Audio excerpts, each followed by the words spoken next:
Welcome back to Living Local. We're out and about at Advanced Hearing Aid Service in Moline because I need to get my hearing tested. We're going to walk you through the process today and explain why this is such an important health check to prioritize.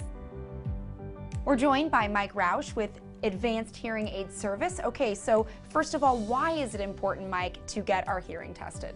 Well, we think everyone should get their hearing tested just in case. I mean, you go to the doctor and have a checkup and you come here and get your hearing tested. You'd complained a little bit the last time we talked about some tinnitus as a result of a loud burst of noise in your ear.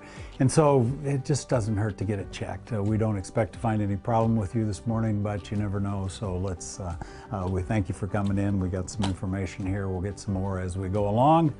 And that's about all I have to say to start with. All right, so Mike, yeah, I haven't had my hearing tested since I was in elementary school. So this is a new process for me. I'm not sure what to expect. What should someone bring to a hearing test?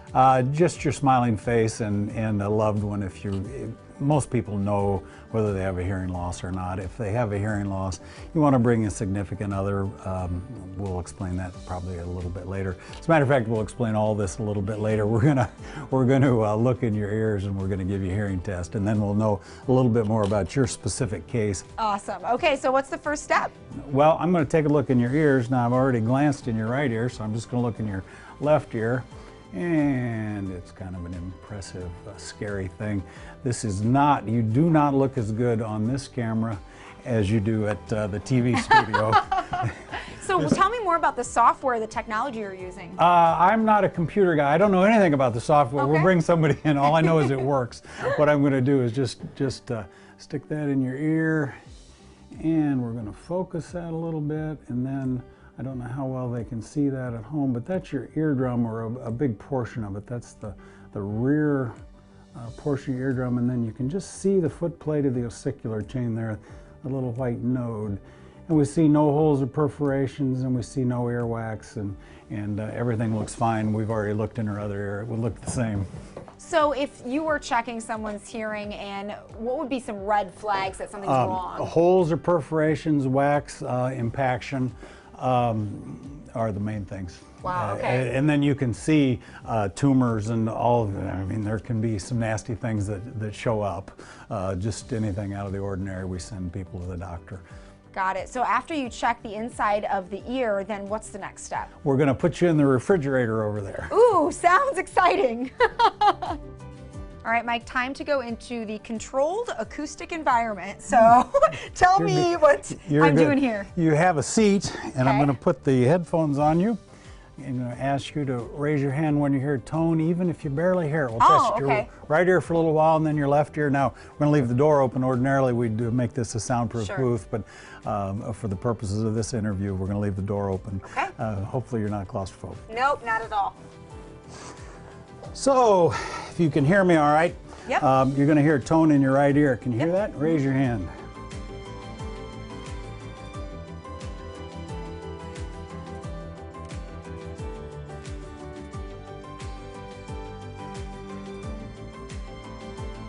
Okay, so we found no hearing problems, and so we're going to not test anything else for bone conduction to see where the hearing problem comes, because we don't have any. Okay. So let's go back over here. Awesome.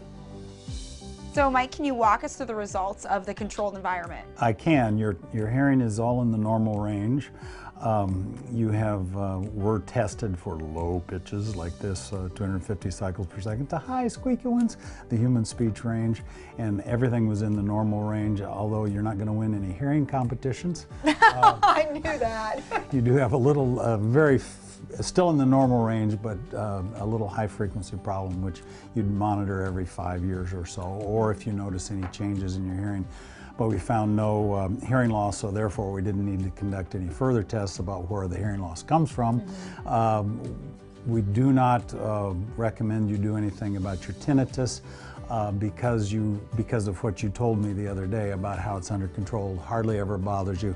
If someone has some tinnitus, there's some counseling, some things we can do, some personal devices that we can give them, although when I say give, there's a cost. Sure. And of course, if people have a hearing loss, there's things we can do for that as well. But in your case, we thank you for coming in. We won't charge anything for the free hearing test, and we'll send you on your way with the instructions to get it tested tested anytime there's a change or about every 5 years.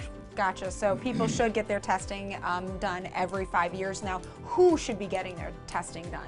Well, we think anyone that's having a problem, but anybody over 50 should, and that's kind of that's not a standardized thing, but anybody over 50, anyone suffering or having people tell them that they don't hear very well, noticing that they don't hear as well as they used to, and of course the restaurants, loud background noise, these kind of things is where you first start noticing it. You also can notice if it seems counterintuitive, but if loud noises start to bother you, that's a sign of hearing loss too. And so that's one thing people can be aware of.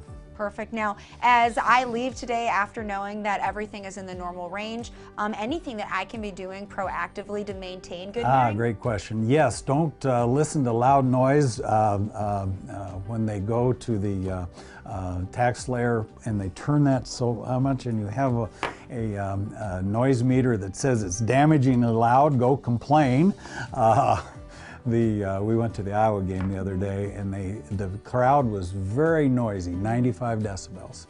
But the speaker system was 105 decibels. It's inexcusable. I sound bitter, but yes, avoid loud noises, but keep listening to normal levels of loudness. It's good exercise for your hearing. Okay, great to know. Mike, if someone out there is interested in getting their hearing tested, how can they go about doing that? They could call us at any one of our numbers. You're probably going to give those later, but we have a mobile testing facility that's going to be in Moline, I think, next week.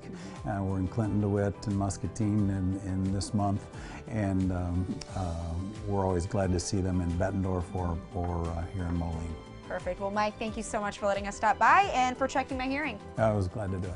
You can visit Advanced Hearing Aid Service at its Moline or Bettendorf location. These details will also be posted on ourquadcities.com. More Living Local continues after this break.